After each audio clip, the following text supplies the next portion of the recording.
Halo semuanya, Assalamualaikum warahmatullahi wabarakatuh. Terima kasih telah mengklik video ini. Di video kali ini kami akan coba membahas hasil analisa kami terhadap sebuah bisnis, lebih tepatnya UMKM yang ada di Kota Samarinda, yaitu UMKM Dokeby. Jadi bagaimana cara-cara mereka bertahan selama masa pandemi, serta strategi-strategi apa saja yang digunakan untuk bertahan dan berkembang selama masa pandemi akan coba kami bahas di video kali ini. Tanpa berlama-lama di intro, langsung saja kita ke pembahasan. Sekarang kita masuk perkenalan. Kami terdiri dari 3 anggota kelompok. Ada saya sendiri, Muhammad Nano Sucipto, beserta kedua rekan saya, Trisda Derema dan Nur Aisyah. Kami adalah mahasiswa administrasi bisnis Universitas Mula Warman.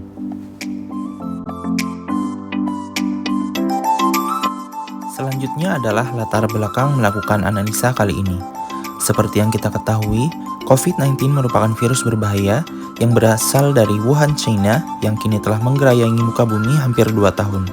Virus ini berbahaya karena jika ada seseorang yang terjangkit, maka risiko yang diterima dapat kehilangan nyawa. Maka dari itu, di Indonesia pemerintah mengeluarkan peraturan seperti social distancing, pembatasan sosial berskala besar, dan lain sebagainya guna menekan angka penularan COVID-19. Namun, peraturan tersebut berimbas pada terganggunya stabilitas UMKM yang ada di Indonesia. Dikarenakan sepi pengunjung, tidak ada yang berani keluar rumah. Penjualan pun merosot hingga menyebabkan kerugian bahkan gulung tikar. Untuk mengatasi hal tersebut, pemilik UMKM harus memutar otak, mencari strategi baru agar mampu bertahan di tengah pandemi bahkan berkembang. Sebut saja salah satu yang mampu bertahan kali ini yaitu adalah UMKM Dokeby.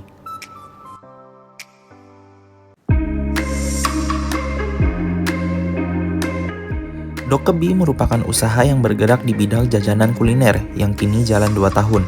Didirikan oleh Muhammad Yusuf Jamal beserta saudaranya, Dokeby menawarkan produk berupa jajanan yang terbuat dari keju mozzarella dan sosis yang kemudian dibalut dengan tepung, lalu digoreng dan kemudian diberi topping. Kini Dokeby telah memiliki 5 cabang yang tersebar di beberapa titik di Kota Samarinda, seperti Jalan Kadri Uning, Jalan Bung Tomo, Jalan Patimura, Jalan Lambung Mangkurat, dan juga Jalan Jakarta. Dokeby mampu bertahan, bahkan berkembang berkat strategi serta perhitungan dan pertimbangan ownernya. Maka dari itu, kami merasa tertarik untuk menilik lebih dalam bagaimana cara UMKM Dokeby ini melakukan itu semua.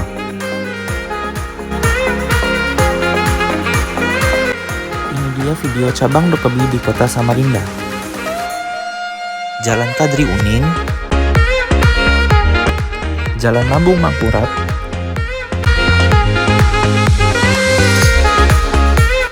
Jalan Bung Tomo,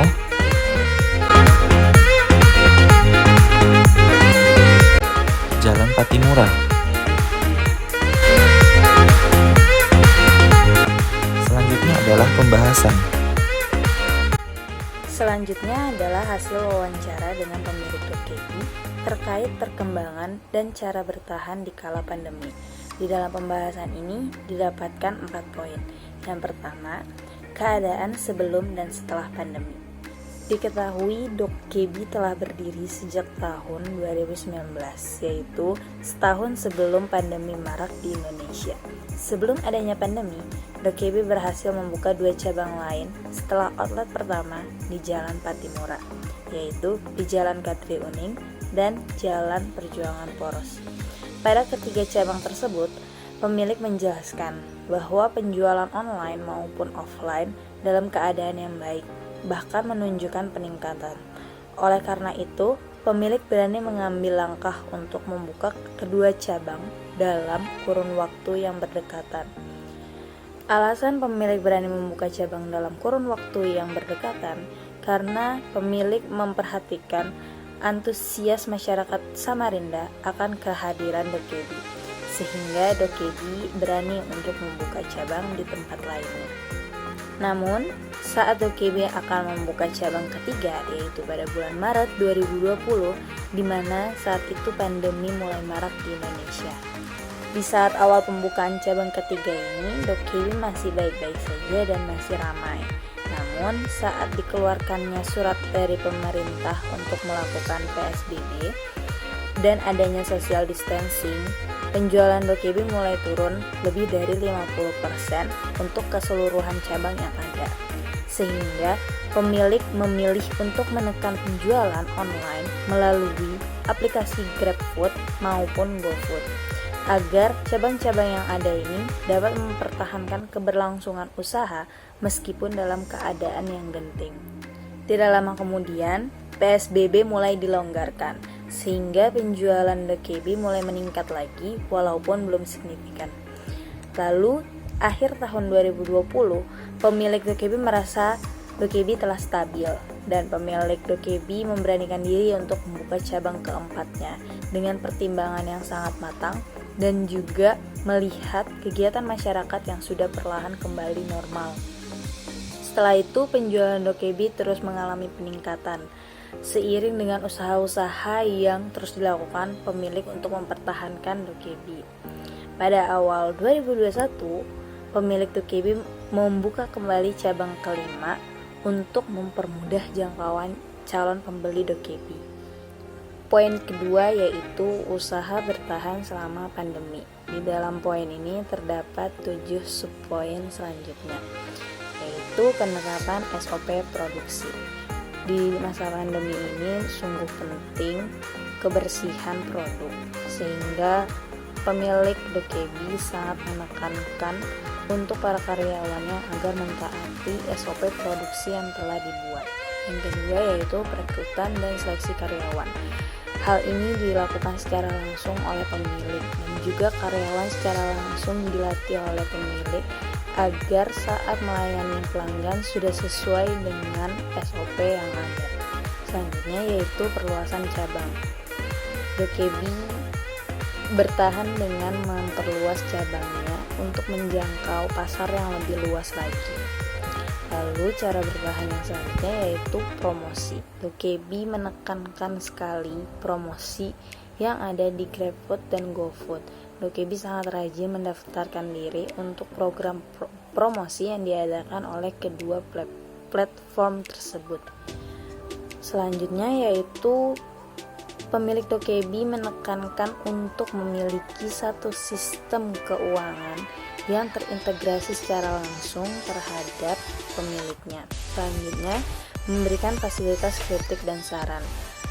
Menurut pemilik, fasilitas kritik dan saran ini sangat penting untuk mempertahankan usaha di masa pandemi maupun bukan di masa pandemi, karena dengan fasilitas kritik dan saran ini dapat membangun Dokebi lebih baik lagi dan menumbuhkan rasa percaya pelanggan terhadap Dokebi. Yang terakhir di poin kedua ini yaitu pemantauan outlet melalui CCTV. Pemilik memaparkan sendiri bahwa pemilik memantau secara langsung melalui CCTV untuk berbagai outlet agar tiap outlet tetap terjaga dan tetap dapat dilihat bahwa outlet tersebut sudah sesuai dengan standar yang dimiliki oleh pemilik. Selanjutnya yaitu nilai tambah pada UMKM Dokebi. Nilai tambah pada UMKM itu sangat penting karena dengan adanya nilai tambah itu dapat membantu UMKM agar dapat bertahan dan juga menjadikan pembeda dari UMKM serupa lainnya. Menurut owner Dokebi, nilai tambah pada UMKM Dokebi ialah memperbagus packaging atau kemasan pada produk Dokebi.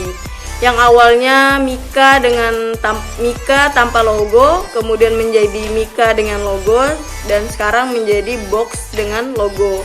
Yang dimana penggunaan kemasan ini dapat menarik konsumen, memudahkan pembeli dalam mengonsumsi produk dari Dokebi dan memudahkan calon pembeli lain untuk mengenal produk Dokebi dengan kemasan yang ada. Selain packaging pada kemasan produk Dokebi, Dokebi juga menawarkan promosi yang menjadi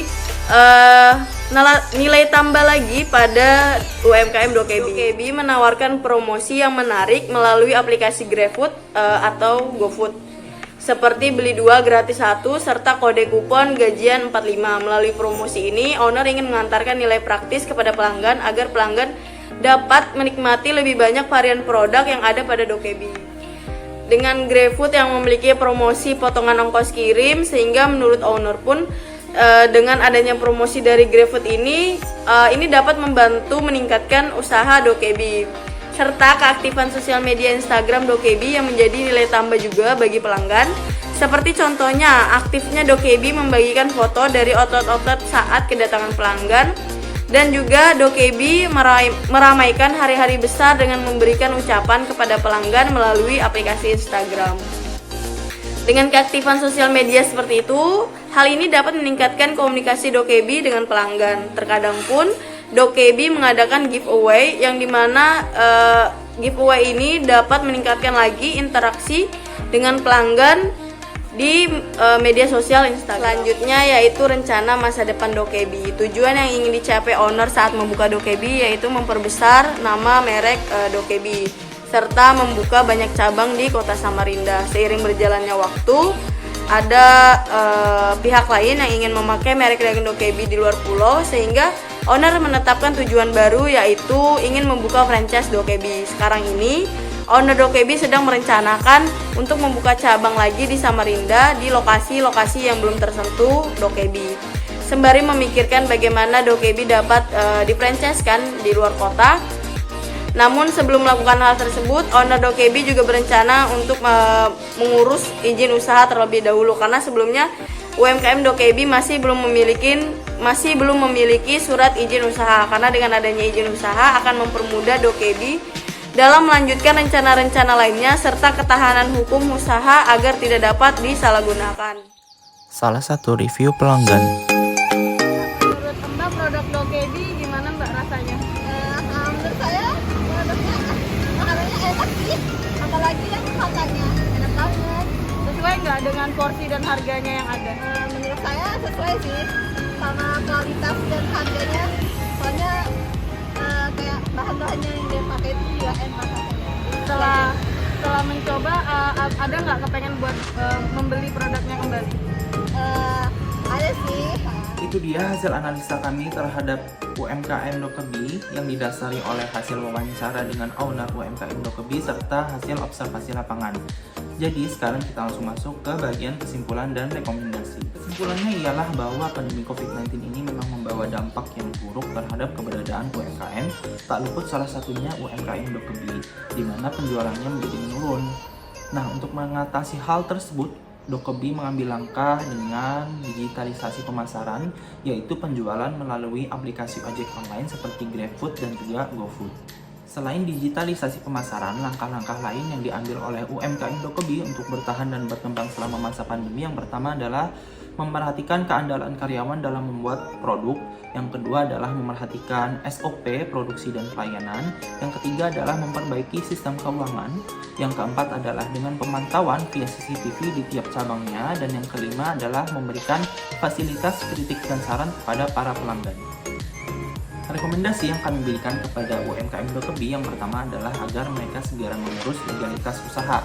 Dengan begitu, mereka memiliki badan hukum dan merek dagang mereka tidak dapat disalahgunakan oleh oknum-oknum licik dan tidak bertanggung jawab. Dan yang kedua adalah manajemen media sosial, sehingga media sosial Dokebi ini lebih menarik di mata pelanggan dan memiliki nilai estetika. Berakhir sudah penjelasan dari kami. Kurang lebihnya mohon dimaafkan. Wabillahi taufiq wal hidayah. Assalamualaikum warahmatullahi wabarakatuh. Sampai jumpa.